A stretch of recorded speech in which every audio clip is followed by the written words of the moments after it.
যে বুলটা দেখতে পাচ্ছেন ইউএস থেকে আগত, এর নাম হচ্ছে থমাস, এর আইডি 105। এর মায়ের দুধের রেকর্ড 15,578 লিটার 305 দিনে। এর সর্বোচ্চ আমরা দুধের রেকর্ড পেয়েছি 67 থেকে 74 লিটার, এবং এর প্রতিদিনই অলরেডি ফিল্ডে এসেছে। এবং আপনারা স্ক্রিনে যে ষাঁড় গরুটি দেখতে পাচ্ছেন ওই ষাঁড় গরুটির নাম ছিল থমাস, আইডি ইউএসএ 105। এটি এসিআই কোম্পানির একটি উন্নত মানের ষাঁড় গরু। আর এখন এই 105 নম্বরের 4টি মাঠ পর্যায়ের বাচ্চা দেখাচ্ছি। প্রথমে যে বাচ্চাটি দেখতে পাচ্ছেন খুবই ভালো মানের একটি বাচ্চা। বাচ্চাটির বয়স মাত্র 1 সপ্তাহ 7 দিন।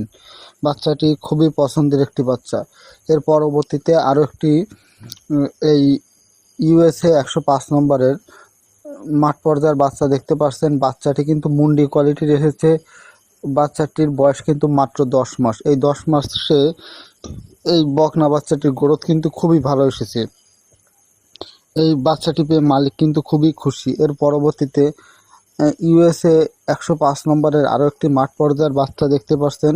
বাচ্চাটির গ্রোথ এবং দেহের আকার আকৃতি, গঠন এবং কালার এবং এর যে মাথার যে শেপ এবং দেহের চামড়া, এগুলো খুবই আকর্ষণীয় মানের, এবং এ থেকেই বোঝা যায় যে এই বাচ্চাটি থেকে দুধের রেকর্ড খুবই ভালো পাওয়া যাবে।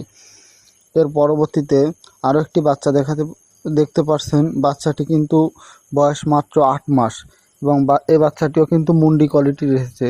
বাচ্চাটি কিন্তু খুবই ভালো এসেছে। আর আমরা জানি যে 105 নম্বরের যে ষাঁড় গরু, এর দুধের রেকর্ড ছিল, মায়ের দুধের রেকর্ড ছিল 75 লিটার।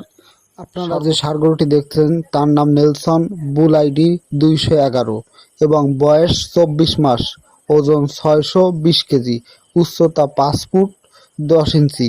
হ্যাঁ দর্শক, আপনারা দেখতে পাচ্ছেন এসিআই কোম্পানির উন্নত মানের আমেরিকা থেকে আমদানি করা ষাঁড় গরু, এবং সেই ষাঁড় গরুর মাঠ পর্যায়ের 4টি বাচ্চা। এই ষাঁড় গরুটির নাম অবশ্যই আপনারা জানলেন, নেলসন, আইডি 211, মায়ের দুধের রেকর্ড 90 লিটার প্লাস। অর্থাৎ হাই মেরিটের যে আমেরিকান যে হাই মেরিটের বুলগুলো, সেই বুলগুলোর থেকে এই ষাঁড়টি সংগ্রহ করা, এবং এর বাংলাদেশে মাঠ পর্যায়ের বাচ্চাগুলো এসেছে, এবং এসিআই কোম্পানি 211 নম্বর আইডিতে সিমেন্ট বাজারজাত করে থাকে। আপনারা এই যে বাচ্চাটি দেখতে পাচ্ছেন, বাচ্চাটির কালার কিন্তু লাল রঙের হয়েছে, কিন্তু বাচ্চাটির গঠন আকৃতি, দেহের উচ্চতা, বডি ফিটনেস খুবই ভালো এসেছে, এবং বানের কোয়ালিটিও কিন্তু খুব ভালো। আসলে এই বাচ্চা থেকে ভালো দুধের রেকর্ড পাওয়া যেতে পারে, কিন্তু বাচ্চাটির কালার একটু ফ্যাকাশে রঙের হয়েছে। এর পরবর্তীতে এই বাচ্চাটি কিন্তু আবার ভালো এসেছে। আসলে অনেক সময় মায়ের কারণে অনেক সময় বাচ্চার কোয়ালিটি, বাচ্চার কালার বিভিন্ন রকমের হতে পারে।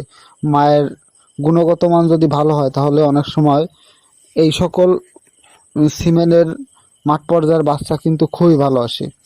হ্যাঁ দর্শক, এই যে বাচ্চাটি দেখছেন এটিও কিন্তু খুবই ভালো মানের। এর পরবর্তীতে আরেকটি বাচ্চা দেখাচ্ছি। এই বাচ্চাটি কিন্তু একটু সাদা কোয়ালিটির বেশি, এবং মাথার আকার আকৃতি গঠন খুবই ভালো এসেছে। এত বড় হয়েছে কিন্তু এখনো মাথার কোনো শিং খোঁজ নেই, শিং ওঠে নাই। এই সকল দিক এবং পায়ের খুঁড়ো এবং সকল দিক বিবেচনা করে বোঝা যায় এই ষাঁড় গরুটির মাঠ পর্যায়ের বাচ্চা সবই ভালো আসবে। হ্যাঁ দর্শক, আপনারা যদি যারা খামার করেন তারা যদি আমার এই ভিডিও দেখে উপকৃত হয়ে থাকেন, অবশ্যই আমার চ্যানেলটি সাবস্ক্রাইব করে রাখবেন।